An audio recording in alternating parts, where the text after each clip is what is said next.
Shalom. It's great to have a chance to learn with you once again a little Torah from the Holy Land. So Parshas Chukat. Once again, Am Yisrael, they complain about Moshe, they complain about Hashem, and this time Hashem's punishment comes immediately. He sends a swarm of serpents, of snakes, to bite Am Yisrael and to cause rampant death. Am Yisrael, they turn to Moshe desperately. They say, Moshe, please daven for us. Moshe davens for Am Yisrael. And Hashem's response is not immediately to destroy the snakes, but rather, he tells Moshe what the solution is going to be. He says, Moshe, construct a serpent, construct a snake, put it on the top of a pole, hold a pole in front of Am Yisrael, and whoever looks at the snake will be healed. And this is exactly what happens. Moshe constructs a snake out of nechoshet. Interesting play on words, nechash and nechoshet, a copper snake, and he puts it on top of a pole. And the Torah says, Perek Chaf Aleph, Pasuk Tet, if you want to look at it in your Chumash, Vayam nashach hanachash et ish. The snake had bit a person. V'hi bit al nachash hanachoshet b'chai. If the person gazed at this copper snake, he would live.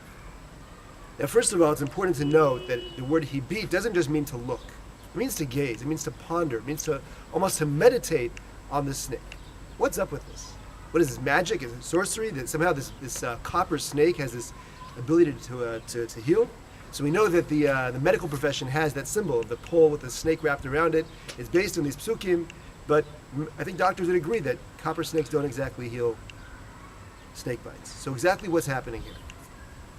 So Chazal asked this question in the Mishnah in Rosh Hashanah. Chazal say as follows.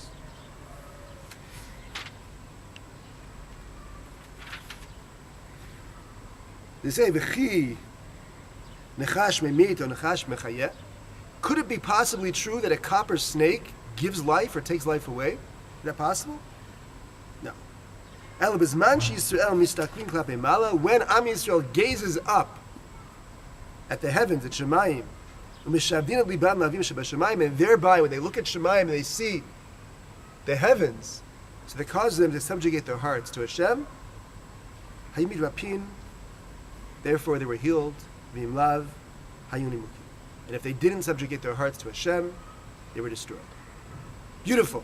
Chazal explained the situation entirely. Right? The whole point of the snake was to get the Jews to look up. They look up. They think about Hashem. They subjugate their hearts. Hashem heals them. Beautiful, except that doesn't make any sense. What's the problem? First of all, if you're trying to get people to think about HaKadosh Baruch Hu, you're not going to make a pesel, an idol made of metal, of a snake. First of all, we know what happens when you make metal idols of animals, right? The last time we did that was called the Egel HaZahav, and that was disastrous.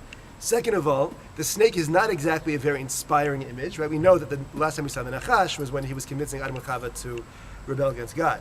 So what's up with this so-called inspirational idol of a snake that reminds Am Yisrael something? They look up and they think about God, but they're looking at a snake. They're not looking at Shemayim, right? So what's going on?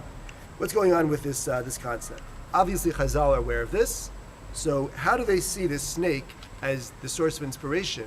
And what does that have to do with looking at the Shemayim? So I want to bridge this with a concept that I've been studying recently in my psychology classes. So we all know that there are people who are faced with a very serious struggle with anxiety, with phobias, where they're very, very terrified by something in their lives. Sometimes it's something that makes sense to be terrified of, right? It could be something like an objective danger, like car accidents or war. It could be something that most people aren't afraid of, right? There are people who have phobias of dust. People have phobias of people's shoes, right? There are all kinds of phobias and fears. Fascinating. The best and only proven way to cure a person of a phobia is paradoxical. The more a person avoids encountering that which they're afraid of, the stronger the phobia becomes, the stronger the anxiety becomes. When a person has social anxiety, the more things they do to avoid social situations that cause their anxiety, the stronger their anxiety gets.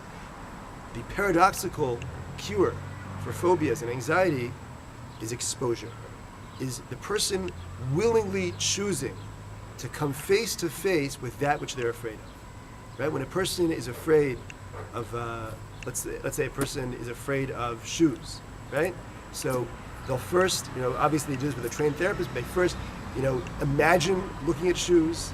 They then, will look at a TV show about shoes, and then finally they'll come face to face with someone's shoes. The person's afraid of snakes, and actually there is a phobia of snakes, right? Not just, everyone's afraid of snakes. Like no one would want to cuddle with a cobra, right? But there are people who, don't walk on the street because they're terrified of snakes and invite them. So exact same kind of thing, right? They first will imagine seeing a snake. They'll then go, then watch a movie about a snake. They'll then go to the zoo and with, glass in between them and the snake. Then they'll go to a pet shop, right? Gradually, they'll get closer and closer to coming face to face with that which they're afraid of, right? That the more we veer away from our terror, the more that we try to avoid that which we're afraid of, the more power we give it. And the more that we choose to come face to face with that which we're afraid of, the more power we give ourselves. So that concept is a concept in psychology, and I want to suggest that it's exactly the same point here. That Am Yisrael was terrified of the snake. They come to Moshe Rabbeinu and they say, please ask Hashem to remove the snakes from us. Get the snakes away from us. We can't deal with the snakes. And Kadosh Baruch Hu's response is, no, I'm not taking the snakes away from you. You're going to look at the snake. You're going to ponder the snake. You're going to ponder and gaze and meditate on the snake, and that's going to be the solution. How do you have the koach to do that? How do you have the koach to face your worst fears head on? And that's where gazing at the snake is combined with gazing at Shemayim. Kadosh Baruch Hu doesn't just say, make a snake for them to look at. He says, make a snake on a pole that you hold up in the sky. And Am Yisrael are going to simultaneously be gazing at the snake, their worst fear, and at the same time, they're going to be gazing at Shemayim. They're going to be seeing that which they see as their worst enemy, and they'll be encountering HaKadosh Baruch Hu's presence at the same time. And it's that awareness that Hashem is with them, it's that reminding themselves of the bigger picture that HaKadosh Baruch Hu is really the source of life and death. He's really the source of whether or not the snake is an enemy of theirs.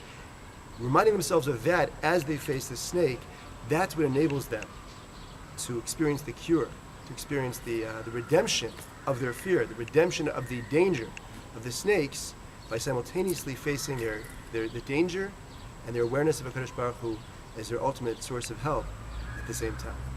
So oftentimes, as we face different challenges in life, our instinct is to run. Oftentimes our instinct is to bury our head in the sand. If I can just pretend it's not happening, then I'll be fine. We know it doesn't work.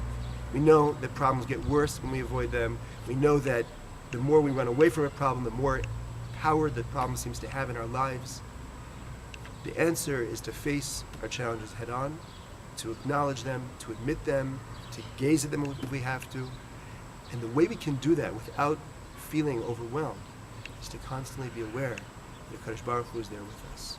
Yes, if we can see the snake in our lives at the same time that we see Shemayim, at the same time that we see HaKadosh Baruch Hu helping us behind the scenes, then we'll have the koach and the confidence to face our challenges and transcend them. Have a great week.